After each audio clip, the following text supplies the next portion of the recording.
There's a moment in history you rarely notice while you're inside it. It doesn't feel dramatic. It feels normal. Until 1 week later, everything you assumed was stable suddenly becomes negotiable. In early February 2026, a single image appeared online. No caption, no explanation, just the Death Star. Within 5 days, over $1 trillion evaporated from global software markets. Traders gave it a name, the SaaSpocalypse. But here's what they're not telling you. The image wasn't the cause, it was the signal. And if your job happens on a screen, reading, writing, analyzing, deciding, you are already inside the blast radius, whether you know it or not. So let me ask you the question most people are avoiding. Is this just another tech hype cycle? Or is this the most under-discussed career extinction event of our lifetime? I'm going to answer that question in the next few minutes. But I need to warn you, what I discovered changed how I work, how I plan my future, and honestly, how I sleep at night. Let's start with what actually happened. Let me show you exactly what I mean. This is a real conversation I had with an AI system 3 weeks ago. I told them, build me a financial modeling app for real estate investors. 2 years ago, you know what I would have gotten? Code snippets, suggestions, helpful autocomplete. This is what happened instead. It designed the entire architecture, wrote 11,000 lines of code, launched the application. Then, and this is where I actually stopped breathing, it opened the app like a user, clicked through every feature, found 3 bugs I didn't even know existed, fixed them, and only then told me it was ready. Total time, 42 minutes. I sat there staring at my screen thinking, I just watched something that would have taken my team 3 weeks. That's when I understood. This isn't assistance anymore. This is execution. And I'm not the only one who noticed. Because in early February, 2 systems dropped within hours of each other. Not from startups, from the biggest AI labs on the planet. They weren't better chatbots. They were agents. Systems that plan, execute, coordinate, debug, and keep working while you sleep. The Death Star image? That was the signal from one of these labs. A declaration that the containment era was over. Within 72 hours, the market did something it rarely does. It repriced reality. Stocks for companies built on human slowness, legal research platforms, customer support software, document analysis tools, collapsed. We're not talking about normal volatility. We're talking about businesses losing 30, 40, sometimes 60% of their value in a single week because the math changed. Now here's where most AI experts are lying to you. They'll tell you this is just automation. They'll say we've seen this before with every technology wave. They're wrong, and I can prove it. Every previous automation wave replaced muscle. Tractors replaced farming labor. Assembly lines replaced manufacturing labor. Spreadsheets replaced calculation labor. But the human mind stayed in control. We are still designed. We still decided. We still managed. This wave is different because for the first time in history, we're automating judgment at scale. Not just tasks, projects. Let me show you the difference. Task automation means the AI writes the email and you send it. Project automation means you say, handle customer complaints about shipping delays.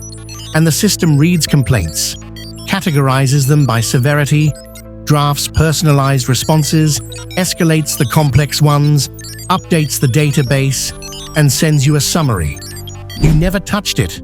That's not a tool. That's a colleague. And here's the part that should terrify you. Most people testing AI right now have no idea this capability exists. Why? Because free AI tools are lying to you. Not intentionally, they're just outdated. If you tested ChatGPT in 2023 or even mid-2024 and thought, "Hey, this isn't that impressive," you were right. But that experience is now worthless. It's like judging smartphones based on your experience with a flip phone in 2005. The frontier moved. There's an organization called the Alignment Research Center that measures something called the task horizon. How long an AI can work independently before it breaks or hallucinates. In early 2025, that number was roughly 1 hour. By February 2026, top-tier models were completing tasks that took human experts 5 hours. Not 5 hours of typing, 5 hours of thinking. And here's the curve that keeps me up at night. This capability is doubling every 6 months. If that holds, and so far it has, we're 12 months away from AI handling multi-day projects, 24 months from multi-week projects, and 36 months from the entire roles. This is why CEOs are quietly warning investors about massive disruption to entry-level white-collar work in the next 18 to 36 months. Not as speculation, as guidance. Let me tell you about Sarah. Sarah was a paralegal at a mid-size firm in Chicago. Smart, diligent, fast. She'd been there for 6 years. Her job was legal research, reading case files, finding precedents, summarizing depositions, drafting memos. In November 2025, her firm started testing an AI legal research agent. Month 1, it handled simple lookups. In month 2, it was drafting case summaries. Month 3, it was cross-referencing case law faster than the entire paralegal team combined. Sarah told me she saw it coming. She tried to adapt. She learned the AI tools. She got faster. But here's what she didn't understand until it was too late. Speed wasn't the point. Her firm didn't need her to do the work faster. They needed her to do work the AI couldn't. And she'd spent 6 years becoming excellent at exactly the work the AI had just mastered. In February 2026, her position was reorganized. She wasn't fired. The role just dissolved. When I talked to Sarah last week, she said something that's haunted me ever since. I kept waiting for someone to tell me what to learn, what to become. But by the time I realized no one was coming to save me, I'd already been de-skilled. That word, de-skilled, that's the silent apocalypse. So let's talk about what de-skilling actually means. Because this is the dividing line between the people who thrive in the next 5 years and the people who quietly become obsolete. Here's how it works. When you let AI handle the thinking and leave yourself the routine execution, you are being de-skilled.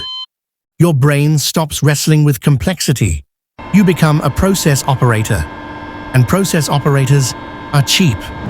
But when you own the judgment, the liability, the final decision, when you become the quality control layer that AI reports to, you are being upskilled. This is called task compression. The predictable parts of your job vanish first. The parts that justified billing hours. The parts that padded teams. The parts that made you feel productive. And what's left is the bottleneck. The fragile, high-stakes moment where AI fails and a human has to step in. In 2026, those bottleneck moments are where all the money goes. Let me break this down with real roles. Junior programmers, de-skilled. Why? Because AI can now write, test, and debug code. The bottleneck is system architecture and product judgment. Junior analysts, de-skilled. Why? Because AI can process data and draft reports. The bottleneck is strategic interpretation and stakeholder communication. Legal researchers, de-skilled. Why? Because AI can read case law faster than humans. The bottleneck is courtroom presence and liability. Content writers, de-skilled. Why?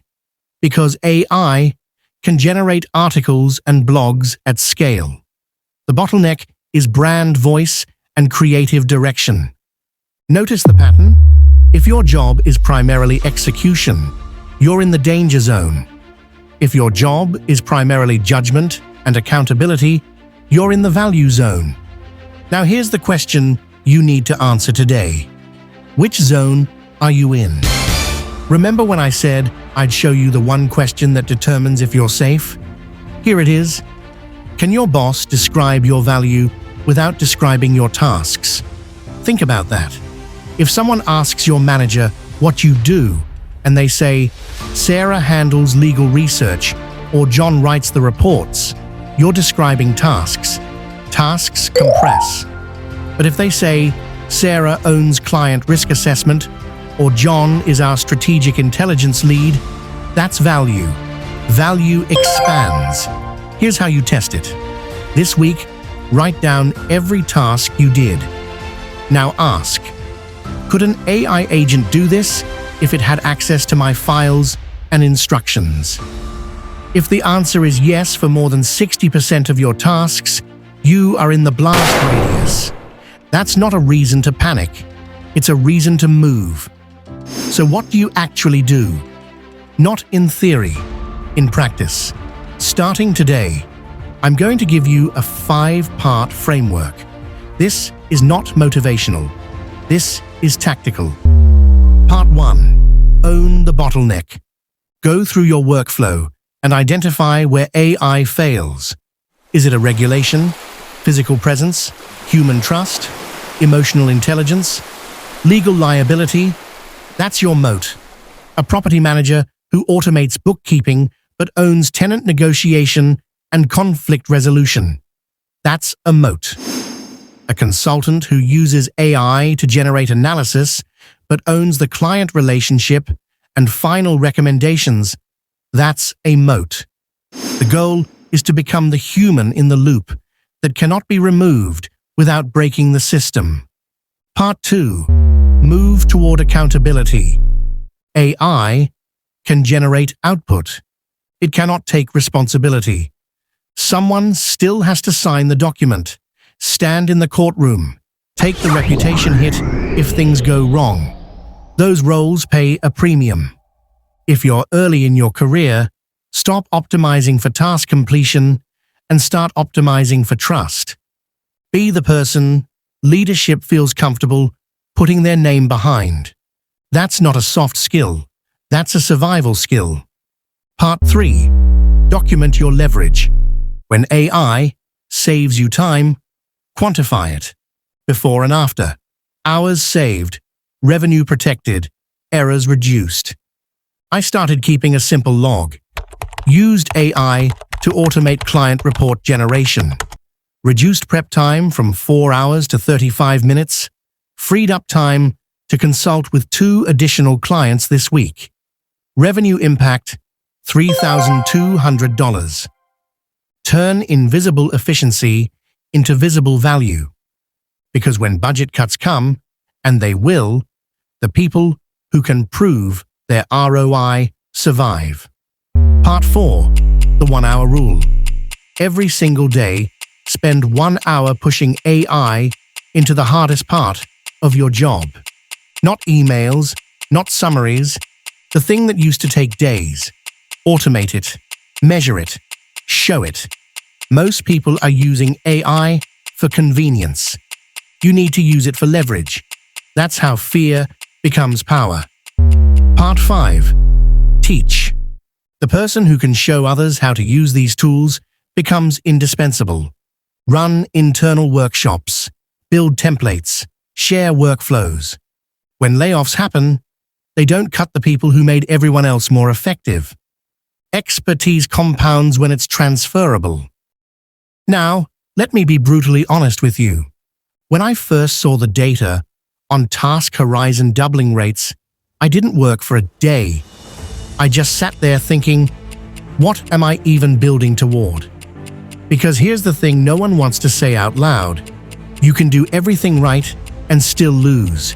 You can upskill, you can adapt, you can learn every tool, and your entire industry might still collapse. That's not pessimism, that's probability. But here's what I realized.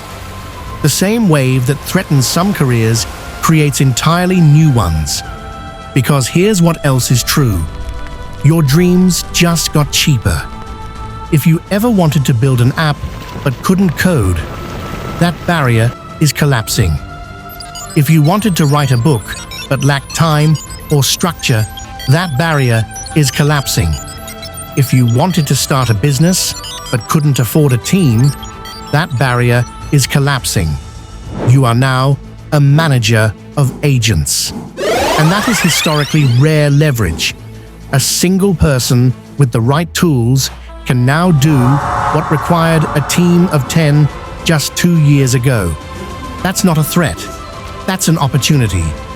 But only if you move. Because the people who win this transition aren't the ones with the most credentials. They're the ones who see the wave early and position themselves in front of it instead of beneath it.